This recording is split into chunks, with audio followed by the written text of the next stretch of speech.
Welcome to our 20th annual Iowa College Honor Band. My name is Paul Bloomquist. I'm the Director of Bands at Iowa Central Community College in Fort Dodge. And there are 18 colleges and universities in the state of Iowa represented in the students seated behind me. It's been a wonderful process. The students started with chair auditions yesterday morning around 8:45 and they haven't stopped rehearsing since. The director has been phenomenal and I'll introduce him in just a second. I'd like to thank all of the college band directors that help support and keep this program going, and thank you to you for coming to our concert. I know you're in for a real treat. And there's a neat connection that I'll share about our conductor in just a minute. Our conductor today is Mr. Robert Ponto, who originally is from Milwaukee, as the program says, and he's worked his way all over the world from mostly, I would say, east to west. So he currently resides in Eugene, Oregon as the director of bands and associate professor of music. But he has some neat Midwestern roots. So it was a real delight a few years ago when I had the opportunity to work under him in my grad program and watch him conduct, and I thought, this guy's great. I got to get him to Iowa. So I started talking to him, and I found out he has Iowa connections through marriage, and his lovely wife, Lee, who's in the audience, I don't see her in the glare of the lights, but there she is, right in the middle. And she was able to travel back this weekend, and they were able to visit some family in both Nevada and I believe Urbandale. And they were actually able to stay with Lee's aunt and uncle, George, and I'm going to say it correctly,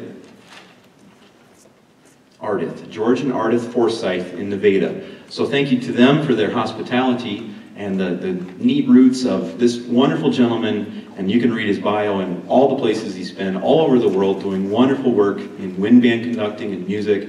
He made my brain melt a few times, so to speak, just with his concepts of overtones, and it made total sense. And he's dynamic. Without any further ado, please help me welcome to the stage Mr. Robert Ponto.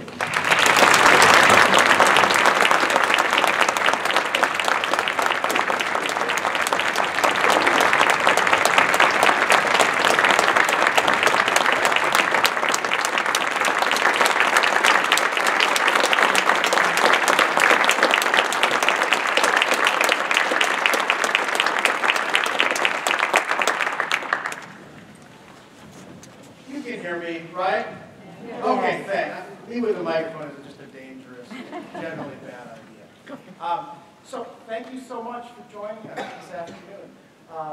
We've chosen, I think, an interesting, audience-friendly program. You let me know at the end how you feel about it.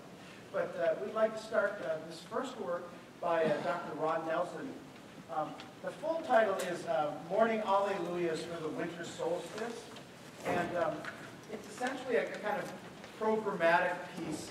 The opening section is supposed to depict sort of a slow sunrise through kind of a foggy atmosphere, and it becomes increasingly brighter. You hear little bits of activity, kind of nature waking up, Thumper and Bambi, kind of coming about. And then eventually, sun sort of clears the horizon, and then all of the activity, both natural and human, kind of all come together in sort of a celebration of nature. So this is Morning Alleluias for the Winter Solstice.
This next work is a movement from a suite of 5 dances that was commissioned back in 1963 by the San Antonio Symphony, and then subsequently the composer set 2 of them also for wind band. This particular one, which was originally, I believe, the 2nd movement, the original title was Military Ball, The Masters.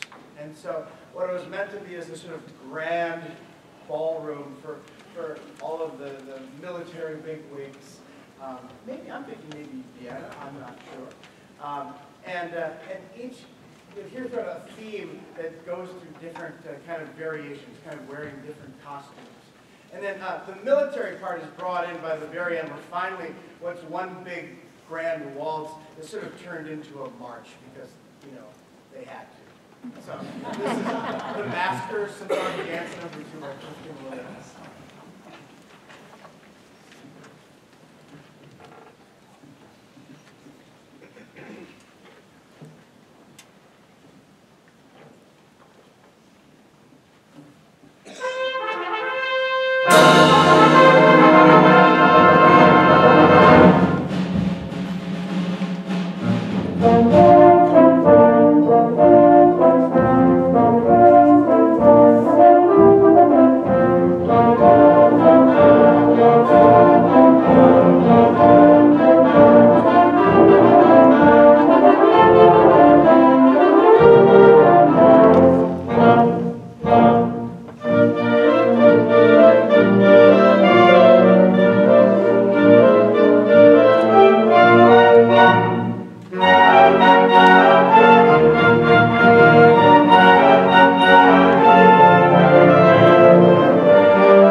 sort of the modern American composer in that he's sort of into all different genres of music.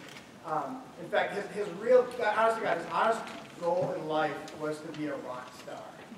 You know, and if you look at a picture of him, he's, you know, quite nice looking, so you can kind of see him, you know, kind of a band. But instead, he ends up going to Juilliard and studying composition. So who knows what happens to these people? But Erica actually is currently in London on in Oxford on a 2-year grant where he has his own choir there and is working with the choirs at Oxford, composing beautiful, beautiful music. And actually, this next piece we're going to do for you, he transcribed from the wind band version into choir, which never happens. You know, it's that good. Of course, his words, you know, was just Alleluia, Alleluia, Alleluia. So he couldn't think of a really good text. So, but this next piece, even though it is a month late, titled October, is really just, I get a study in nostalgia. It was inspired by various sources, you know, the kind of English folk song tradition, especially Ray Vaughan Williams, and just that sort of genre. But it's the most kind of gorgeous setting I can imagine of perhaps, you know, some of the moods we feel in the autumn of the year. So, October by Eric Whitaker.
That title, by the way, was purely the publisher's idea. The composer, Robert Russell Bennett, wanted to call it Electric Park. And the reason being, he grew up in Kansas City, and during his childhood in the teens and early 20s, there was an amusement park called Electric Park. And what the dances here are to kind of celebrate the kind of sounds you would hear and the kind of dances you would hear emanating at night from Electric Park. So we're going to do 3 of them for you. The first is Cakewalk, which is kind of a ragtime. The second is called Schottish, but not the Schottish I grew up with in Milwaukee. It's a little more, you know, fancy downtown kind of stuff. And the last one is called Rag.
music.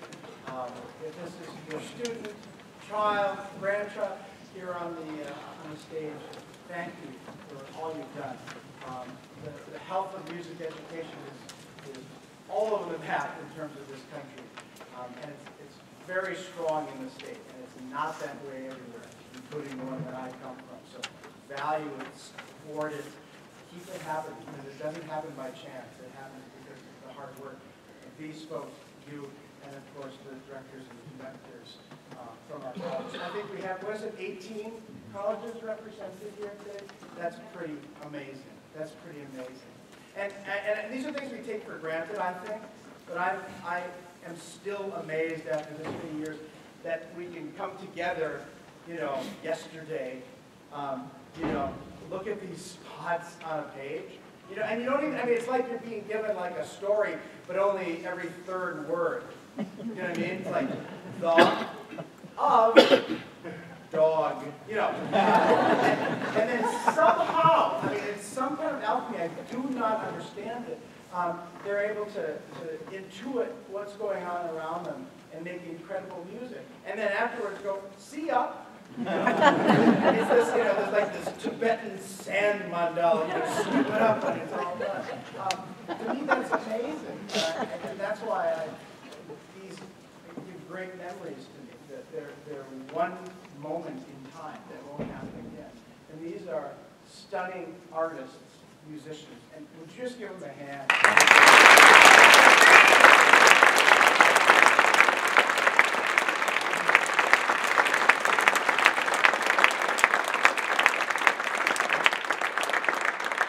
put up with a lot, let me tell you. A lot of those looks, you know how a puppy looks, they kind of like, a lot of that, and yet they were still willing to go with it, so bless them. I could not come to the great state of Iowa without doing one piece by Charles Barnhouse. Hopefully you know him, but if not, came here in the 1800s. I think he was from West Virginia originally, but I think around age 20 or so, came here as a virtuoso cornetist.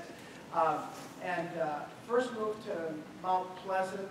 I think they were for 3 years, and then Burlington for a year, and then ultimately settled in Oskaloosa, where he started his own publishing company, and it still exists today, C.L. Barnhouse. And this particular piece, we're going to kind of do a rendition of it.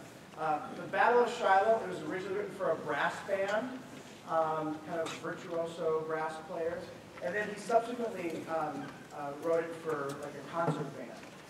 And it was done to sort of depict the Civil War battle of Shiloh. Since that time, it became a staple of the circus bands. And the first time I ever performed it was actually under Merrill Evans, who was the leader of the Barnum Bailey Ringling Brothers Circus. And the tempo evolved into something a little different than I think Mr. Barnhouse had in mind. So we're going to do kind of the circus rendition. So watch out for clowns and elephants and things.